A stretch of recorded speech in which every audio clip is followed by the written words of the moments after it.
Some people say that mass immigration into the United States can help reduce world poverty. Is that true? Well, no, it's not. And let me show you why.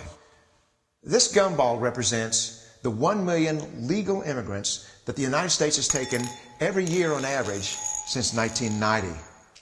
In Africa alone, there are 650 million people who make less than $2 a day. 650 million.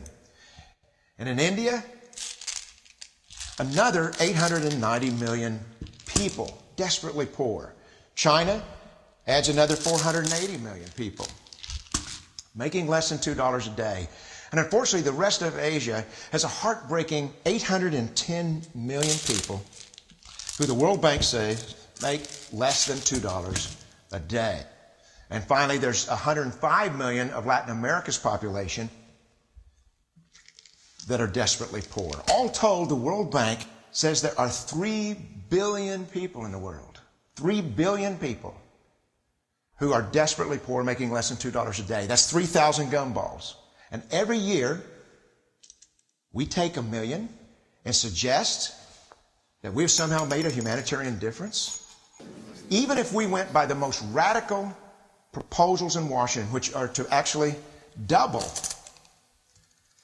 our immigration to 2 million a year, which would totally overwhelm our physical, natural, and social infrastructures, we couldn't make a noticeable difference. And we may be really hurting the impoverished people of the world, because the 1 million that we do take are among the most energetic, often the better educated.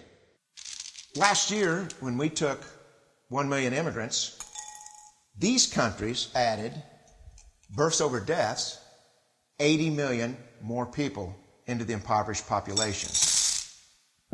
And this year, Congress is bringing in 1 million legal immigrants. And this year, according to the United Nations, these countries are expected to add another 80 million people. We could take 5 million a year, but we'd never get ahead of what's happening in these countries. Not in this century. Don't you see? Immigration can never be an effective or significant way to deal with the suffering people of the world. They have to be helped where they live. Let's help them there.